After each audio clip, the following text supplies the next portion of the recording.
this night you will die. The gospel appears to be a collection of Jesus' wise sayings and stories related to the perils of possessions. A couple of brothers are feuding over the family inheritance.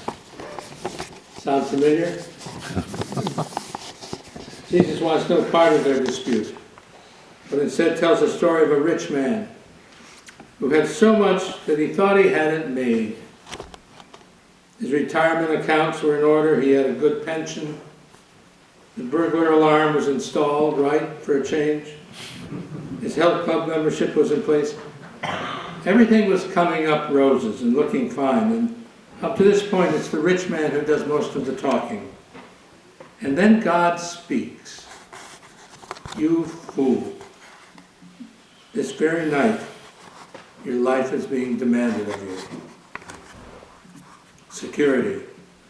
Nothing wrong with that man. I read this story and I said, he probably worked really hard. He had all those crops. What did you expect him to do? Let them rot in the field? He was doing what he should have done. He built a bigger barn. He put his crops in there. They were safe. Doesn't the time come when you want to sit back, relax, be merry? Just take it easy? That's all he wanted to do. We all like security blankets. When our daughter Lynn, who just read the lesson, was little, she had a teddy bear. Loved Ragged.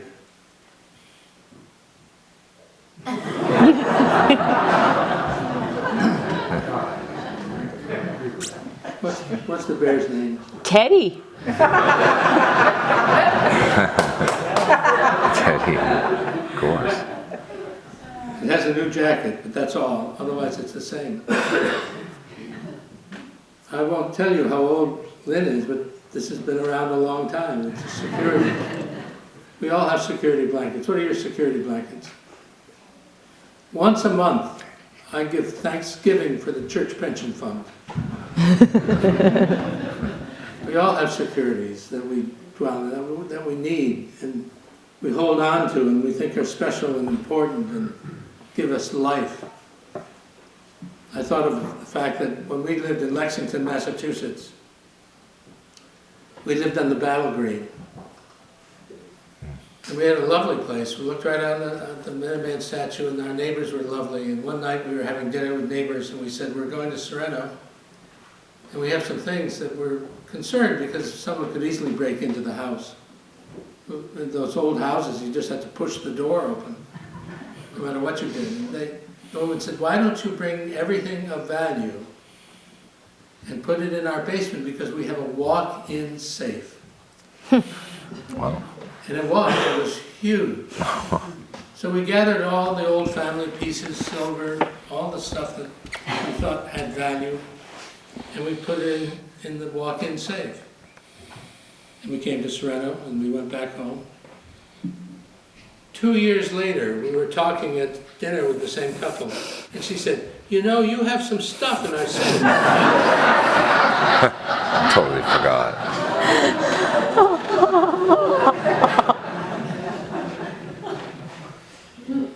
Some of it may still be there. It's safe. What are your possessions that have value? The story, it's interesting to note that the one who tells the parable is also the answer to the parable.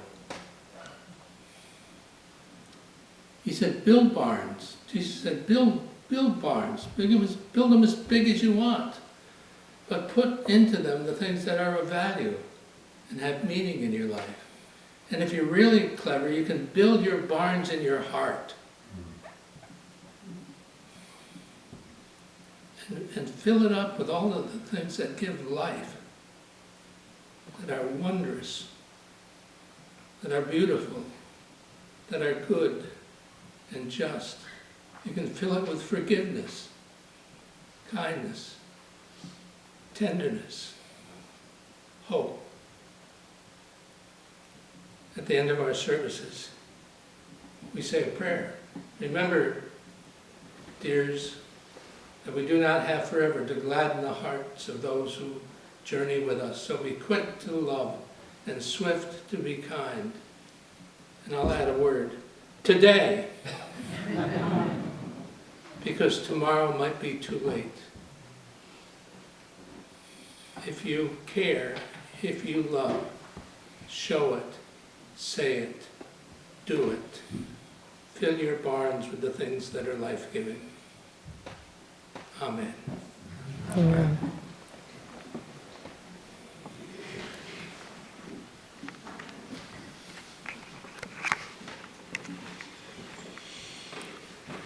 We continue.